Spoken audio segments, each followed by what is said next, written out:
Hello everyone, welcome to lecture series on real analysis.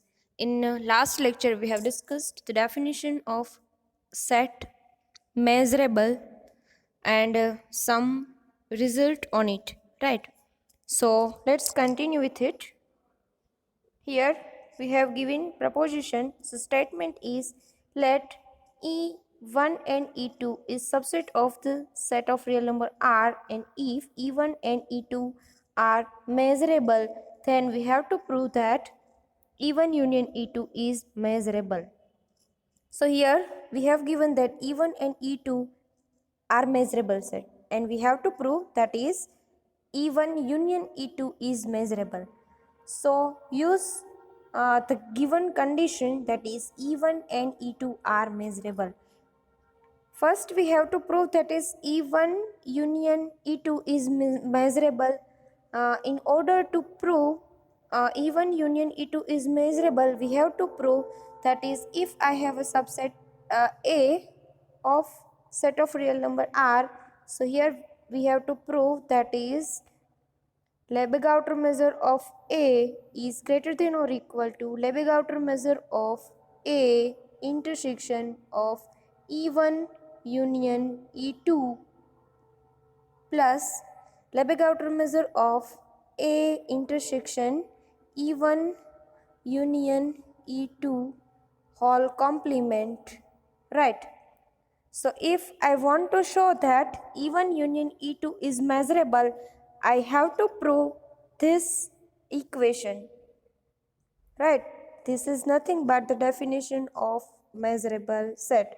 But here we have the set E1 union E2. That's why we have to prove this thing.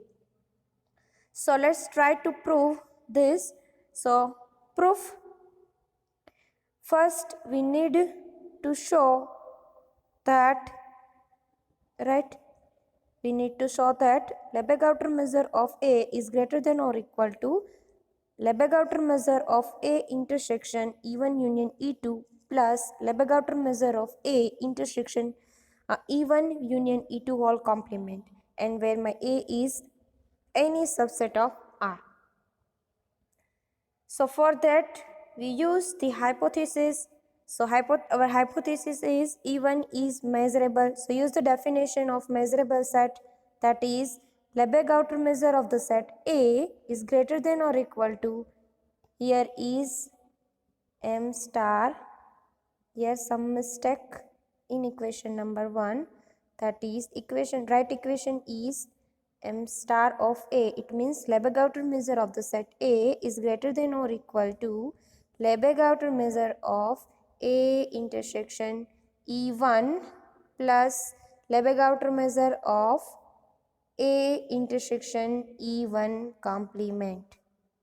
So call it as equation number 1, and this is true for any subset of R. Next we have also given that is E2 is also measurable set. See, in this equation we are going to take a set A, but set A is subset of R, right? Here we can take any subset of R, right? So this is the true for E1. Now I am taking another subset of R, that is A intersection E1 complement. Sorry. A intersection E1 complement.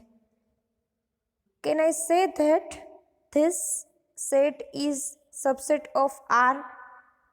Yes. Why? A is subset of R and E1 is subset of R. If I am taking its complement is also subset of R, and I am taking its intersection is also subset of R. So A intersection E1 complement is subset of R, and I am taking this subset of R in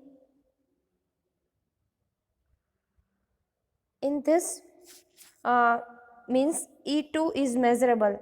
Use the definition of measurable. So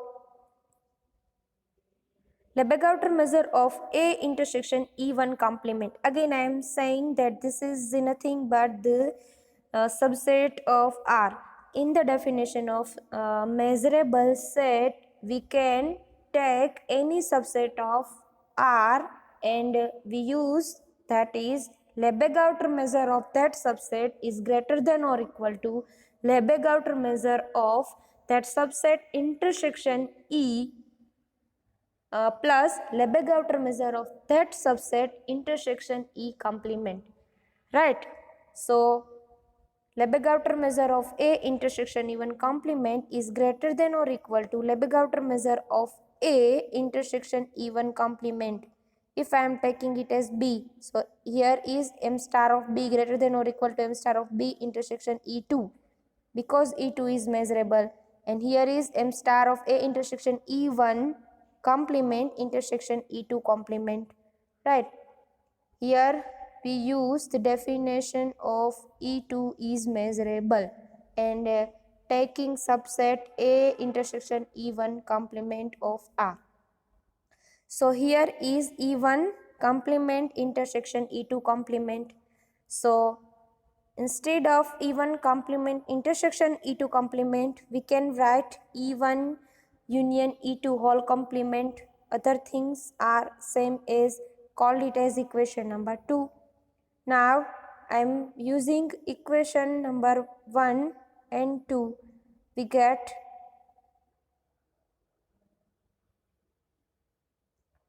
so my equation number 1 is Lebesgue measure of, this is E1 complement. Lebesgue measure of A greater than or equal to Lebesgue measure of A intersection E1 plus Lebesgue measure of A intersection E1 complement. Instead of here M star of A intersection E1 complement, put the value of this, that is Lebesgue measure of A intersection E1 complement is greater than or equal to this term, two terms. Right? So from equation number 1 we get Lebesgue measure of A. So first term, that is Lebesgue measure of A intersection E1 as it is, instead of Lebesgue measure of A intersection E1 complement, I can write, that is Lebesgue measure of A intersection E1 complement intersection E2 plus Lebesgue measure of A intersection E1 intersection E1 union E2 whole complement. So here called it as equation number 3. Now we have, from here we have A intersection E1 union E2. If I am writing E1 union E2 as E1 union E2 intersection E1 complement, I can write it as E1 union E2 intersection E1 complement. Why? Simplify this term, E1 union E2, E1 union E2, then intersection E1 union E complement, but E1 union E complement will give 5. Right? So here is 5. If I am intersection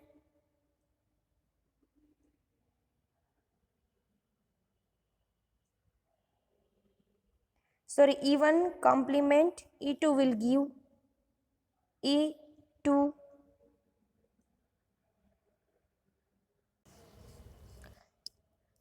E1 intersection with its complement will it is not empty, but it is full set R. Right? If I am taking intersection of R and E1 union E2 will give E1 union E2. It means E1 union E2 is equal to, we can write E1 union E2 intersection E1 complement. Got it? Next is apply this intersection to here, will give A intersection E1, and this union and A intersection with E2 intersection E1 complement. Now applying Lebesgue outer measure on both the side, will get Lebesgue outer measure of A intersection E1 union E2 is equal to Lebesgue outer measure of this wall set, that is A intersection E1 union A intersection E2 intersection E1 complement. If I am applying the property of subadditivity, will get Lebesgue outer measure will get less than or equal to Lebesgue outer measure of A intersection E1 union will be coming plus Lebesgue outer measure of A intersection E1 complement intersection E2, called it as equation number 4. Now see the equation number 3 and equation number 4.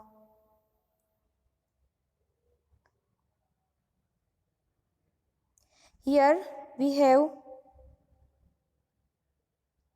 see the equation number 3 and equation number 4. So in equation number 4 we have value that Lebesgue outer measure of A intersection E1 plus Lebesgue outer measure of A intersection E1 complement intersection E2 is greater than or equal to the Lebesgue outer measure of E1 A intersection E1 union E2. So instead of this we can write greater than or equal to this term, this. So in from equation number 3, here we have Lebesgue outer measure of A intersection E, and also we have plus Lebesgue outer measure of A intersection E1 complement intersection E2. So instead of these two terms we can write this, that is Lebesgue outer measure of A intersection E1 union E2. So from there Lebesgue outer measure of A is greater than or equal to Lebesgue outer measure of A intersection E1 union E2 plus Lebesgue outer measure of A intersection E1 union E2 whole complement, and this is true for every subset A of R. So this proves that E1 union E2 is measurable. So next one is corollary, that is let M denote the collection of all Lebesgue measurable sets on sets, then we have to prove that is M is an sigma algebra of sets. So here we have to prove that M is an algebra of set, not sigma, only algebra of set. So you have to remember the definition of algebra of set, right?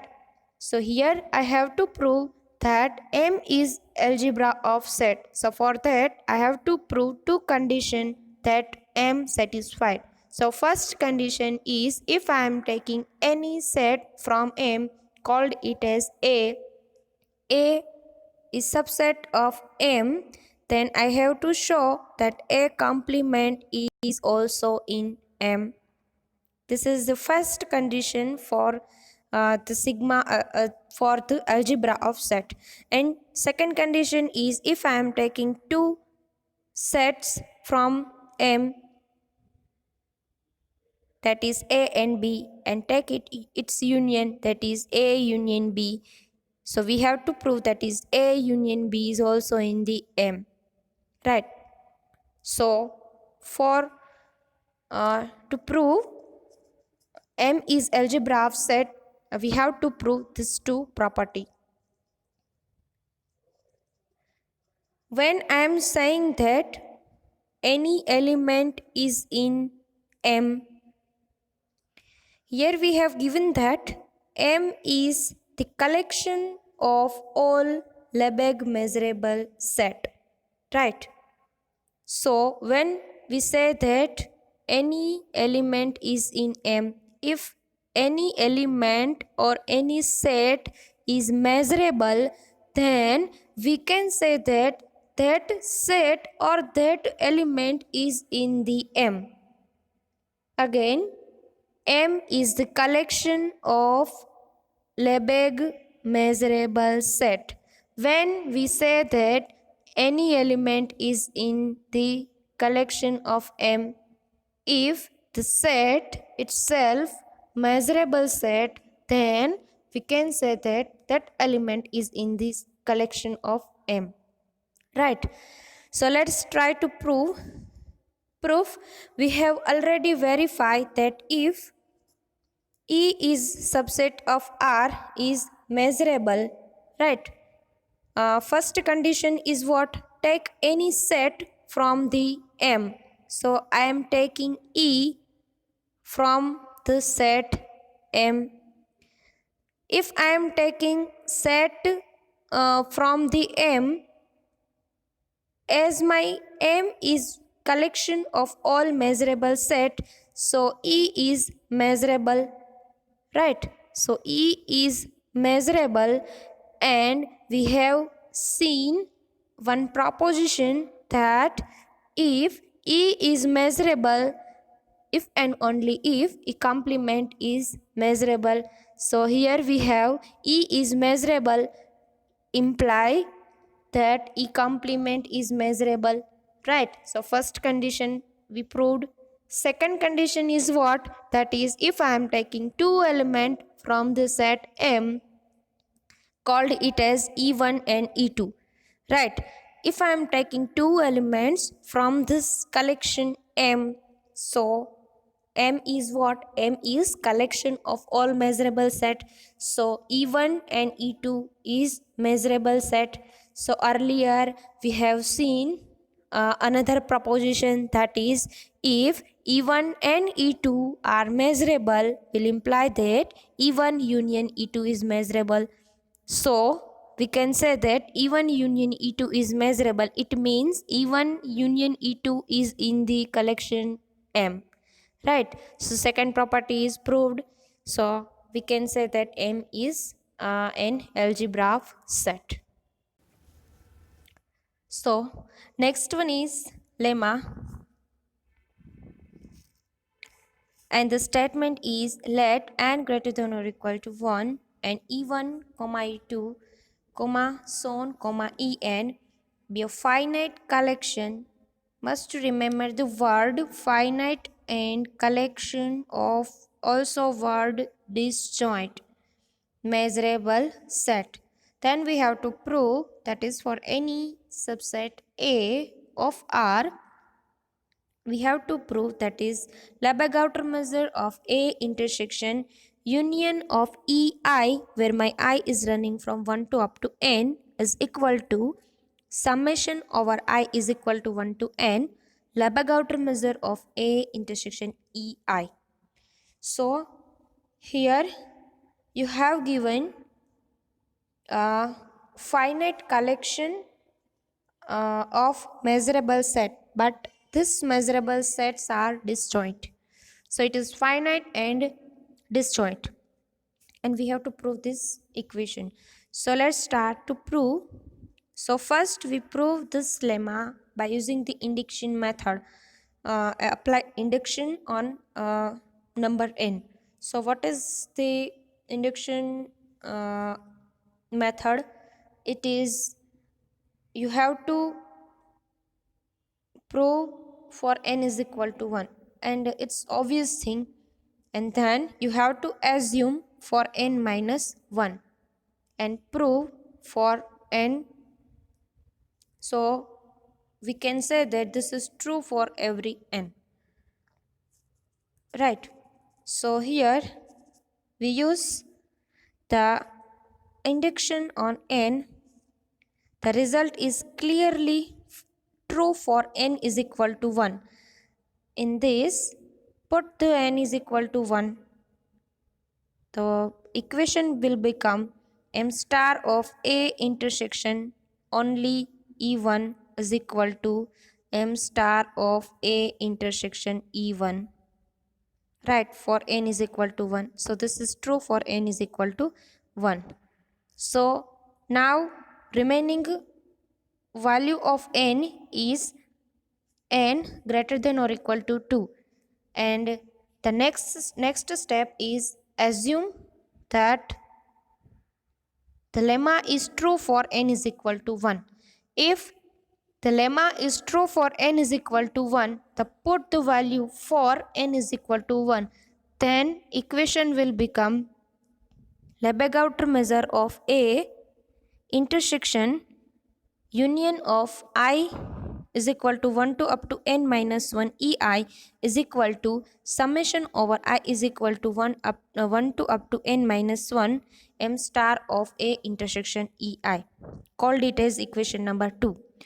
Now next, in hypothesis we have given that is En is measurable set, also measurable, but they are finite and also disjoint, right? So use the definition of measurable set. So here in the definition of measurable set, we can take any subset of R. So here I am taking subset of R is A intersection union of I is equal to 1 to up to n ei. This is the subset of R. Why? Because A is subset of R and En is subset of R, as En are measurable set. If I am taking its intersection is also in R, that's why I said that A intersection union of I is equal to 1 to up to n ei is subset of R. So use the definition of measurable set. What does says definition? That is Lebesgue outer measure of any subset is greater than or equal to Lebesgue outer measure of any subset intersection with measurable set, that we have En, plus Lebesgue outer measure of any subset intersection the measurable set complement. It means En complement. So here we use the definition of En is measurable. So now here we have A intersection union of ei, and where my I is running from 1 to up to n, and also intersection with En. So apply this intersection, will only get that A intersection En. Why? Because if I am taking intersection with En with this ei is will become empty set. Why it will become empty set? Because in hypothesis we have given that is my all measurable set are disjoint. When I am saying that two sets are disjoint, if E1 and E2 are disjoint, it means E1 intersection E2 is equal to empty set. So if I am taking intersection of these two will become empty. So remaining portion is Lebesgue outer measure of A intersection En. Same condition apply here, and we get A intersection union of Ei, where my I is running from n. I is running from 1 to up to n. Here mistake, that is union of Ei, and my I is running from 1 to up to n, not n minus 1. So this is the equation number 1, and here is my equation number 2. So from equation number 1 and 2 we obtain the Lebesgue outer measure of A intersection union of Ei, where my I is running from 1 to up to n minus 1 is greater than or equal to Lebesgue outer measure of E intersection Ei plus Lebesgue outer measure of A intersection Ei, which is summation from n is equal to 1 to up to n. I is equal to 1 to up to n minus 1. So this is equal to summation over I is equal to 1 to up to n minus 1 Lebesgue outer measure of A intersection Ei from equation number 2.